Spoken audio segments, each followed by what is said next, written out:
Hello students, welcome to Sagar Sharma classes. आज हम आपके लिए लेके आए हैं revision series for 100% JRF accounting and auditing most important questions. इससे पहले जो हमने वीडियो डाली थी उसमें हमने पेपर 1 के मोस्ट कॉन्सेप्चुअल एमसीक्यूज डाले थे। ऐसे ही हम अब डेली आपके लिए एक पेपर 1 के लिए और एक कॉमर्स के लिए मोस्ट इम्पोर्टेंट 15 क्वेश्चन लाया करेंगे। आशा करेंगे आपको ये सीरीज़ बहुत पसंद आएगी और आपके लिए एग्ज़ाम टाइम में बहुत लाभदायक भी होगी। तो अगर अभी तक जिसने हमारा टेलीग्राम ग्रुप ज्वाइन नहीं किया है, जो कि सागर शर्मा क्लासेस के नाम से है, वो डिस्क्रिप्शन में दिए हुए लिंक के थ्रू ज्वाइन कर ले। उससे जो भी हमारे ग्रुप में मोस्ट इम्पोर्टेंट आपकी कॉमर्स और पेपर 1 की कुछ होती है वो उनको अटेंड कर सकता है। तो चलिए आज की सीरीज़ को स्टार्ट करेंगे। जो पहला क्वेश्चन है, a type of business entity where 2 और more people work with the common goal objective sharing profit and losses in an agreed ratio is known as. जैसा कि आप सबको पता होगा, यहाँ पर 2 और मोर पीपल होते हैं जो कि कॉमन गोल ऑब्जेक्टिव के लिए काम कर रहे हैं, तो वो है आपका पार्टनरशिप। तो जो राइट आंसर है वो आपका बी हो जाएगा, partnership accounts. The basic document enlisting terms agreed between partner of a partnership firm which act as a charter of a firm is known। जैसा कि अगर आपको पता है, कंपनी के केस में जो चार्टर डॉक्यूमेंट होता है वो मेमोरेंडम ऑफ एसोसिएशन होता है। लेकिन अगर पार्टनरशिप की बात करें तो वहाँ पे पार्टनरशिप डीड बनाई जाती है अमॉन्ग द पार्टनर्स, जिसमें all the rules regarding the partnership आपके लिखे रहते हैं। तो जो राइट आंसर है वो आपका सी हो जाएगा, partnership deed. Third question, the enforcement of authority to ensure compliances under Partnership Act 1932 is known as। तो इन्फोर्समेंट ऑफ अथॉरिटी किसके पास होता है? वो रजिस्ट्रार ऑफ फर्म के पास होता है। तो जो राइट आंसर है वो है आपका D, registrar of firm. Fourth question, X Y and Z are partner sharing profit and losses in the ratio of 3:2:1 on year ending date. Y की डेथ हो जाती है and other partner decide to continue with the firm. This में result in, इससे क्या क्या result निकल सकता है? एक्स और जेड को गेन हो सकता है, दोनों को बिल्कुल हो सकता है। एक्स एंड वाई बोथ में लॉस, नहीं ऐसा नहीं हो सकता है, दोनों को लॉस नहीं होगा। आइदर एक्स और जेड मेक गेन, तो ये भी आपकी कंडीशन पॉसिबल है। इसका मतलब A and C X and Y दोनों को गेन हो सकता है, या एक्स और वाई किसी इसमें से एक को गेन हो सकता है। तो ये जो आपका राइट आंसर क्या हो जाएगा? राइट आंसर है आपका डी। सॉरी, यहाँ पर एक्स एंड वाई नहीं है जो ए ऑप्शन में, यहाँ पे एक्स एंड जेड होगा।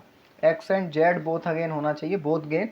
और यहाँ पर आइदर एक्स और जेड, ये ठीक है। तो आपका फर्स्ट वाले में आपको करेक्शन कर लेना है, मैं कर देता हूँ करेक्शन इसमें। तो यहाँ पर जो वाई की जगह है यहाँ पर भी जेड होगा आपका, यहाँ भी जेड होना चाहिए।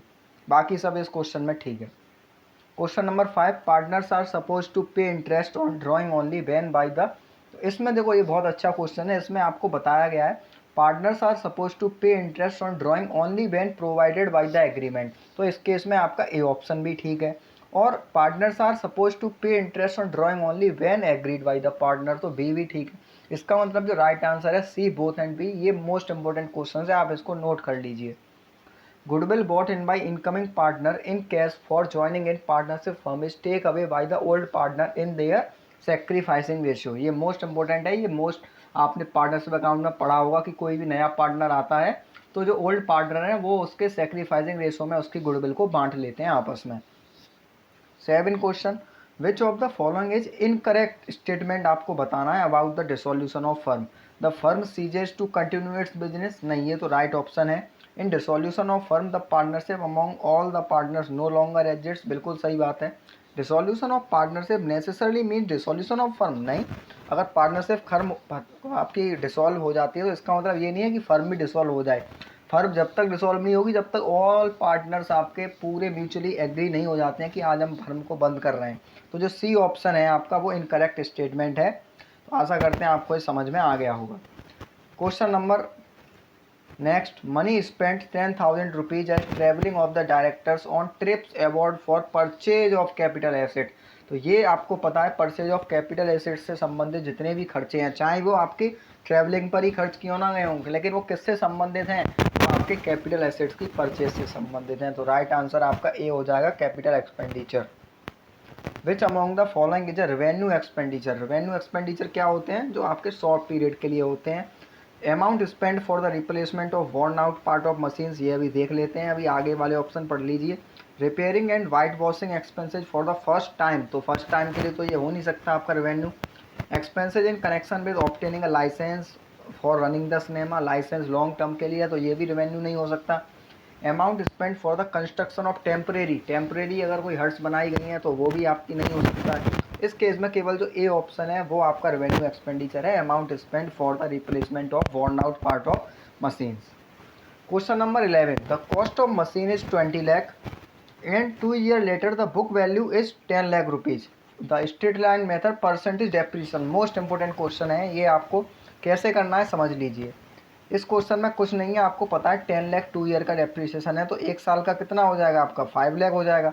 एक साल का कितना हो गया 5 लाख। हमको परसेंटेज में निकालना है, तो परसेंटेज में निकालने के लिए इसको डिवाइड कर दीजिए 20 लाख से। 5 लाख अपॉन 20 लाख इंटू 100, तो आपका जो राइट आंसर है वो क्या आ जाएगा, राइट आंसर आ जाएगा आपका 20%। कितना आएगा 20%। आशा करते हैं समझ में आ गया होगा आपको। राइट आंसर आपका सी 25%। ये मोस्ट इंपॉर्टेंट क्वेश्चन है, इस तरह के क्वेश्चन एग्जाम में ज़रूर आते हैं। एक तो फिक्स कॉस्ट दी हुई है आपको 1,50,000, वेरिएबल कॉस्ट दी हुई है, सेलिंग प्राइस दिया हुआ है, और calculate sales to earn a profit of 20,000, ये आपको निकालना है। तो ये आपको इसका फॉर्मूला पता होगा। इसका फॉर्मूला है आपका, इसका आंसर तो 3,40,000 है। वो कैसे आया वो समझ लीजिए। फॉर्मूला क्या होता है, sales to earn a profit मतलब डिजायर्ड प्रॉफिट के लिए इसका सीधे सीधे फॉर्मूला है fixed cost plus desired profit, उसको हम शॉर्ट में डीपी लिख देते हैं, अपॉन आपका पीवी रेशियो। अब पीवी रेशियो का फॉर्मूला अगर आपको नहीं पता है तो मैं यहाँ लिख देता हूँ, कंट्रीब्यूशन अपॉन सेल्स इनटू 100। तो ये इसमें कुछ फॉर्मूले यूज होंगे, इसके अगर सहायता से आप इसको कैलकुलेट करेंगे तो आराम से 3,40,000 आंसर आ जाएगा। अगर फिर भी आपको समस्या आती है तो आप हमें कमेंट में ज़रूर बताएं कि इसका सॉल्यूशन हमें सेंड करें, हम आपको टेलीग्राम में ज़रूर सेंड करेंगे। Next question, this angle identify the correct statement about angle of incidence.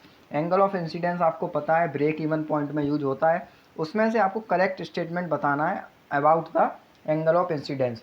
This angle is formed by the intersection of sales line and total variable cost. नहीं, टोटल वेरिएबल कॉस्ट तो नहीं होता है। इस case में आपका कौन सा होता है, टोटल एक्चुअल कॉस्ट जो है आपकी वहाँ होता है, टोटल कॉस्ट को लेते हैं ना कि टोटल वेरिएबल कॉस्ट को।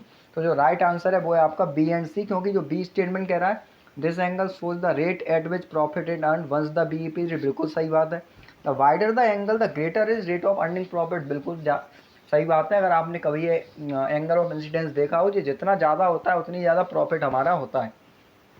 Next question, under profit and volume ratio the term profit, profit का मतलब क्या होता है, means the sales proceed in excess of total cost. नहीं, ऐसा तो कुछ नहीं होता है प्रॉफिट वॉल्यूम में।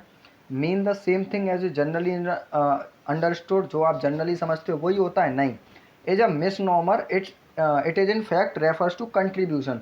प्रॉफिट क्या होता है, contribution sales minus variable cost, लेकिन किसके अंदर, प्रॉफिट एंड वॉल्यूम रेशियो के अंदर। जो लास्ट क्वेश्चन है हमारी सीरीज का, काफ़ी इंपॉर्टेंट क्वेश्चन है। आपको मटेरियल कॉस्ट वेरिएंसेज निकालना है और आपको इन्फॉर्मेशन दी हुई है। तो मटेरियल कॉस्ट वेरिएंसेज का फॉर्मूला आपको जिसको पता है वो इसको इजीली निकाल लेगा। क्या फॉर्मूला होता है, स्टैंडर्ड कॉस्ट, अभी मैं लिख देता हूँ, standard cost minus actual cost.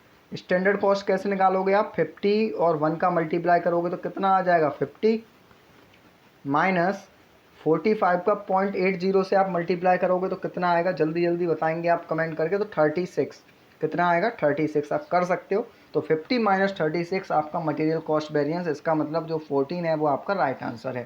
तो आशा करते हैं आपको इस वीडियो का एक्सप्लेनेशन बेहद पसंद आया होगा और ये आपके लिए लाभदायक रहेगी। अगर आपको भविष्य में ऐसी वीडियो चाहिए तो आप कमेंट करके ज़रूर बताएं। धन्यवाद।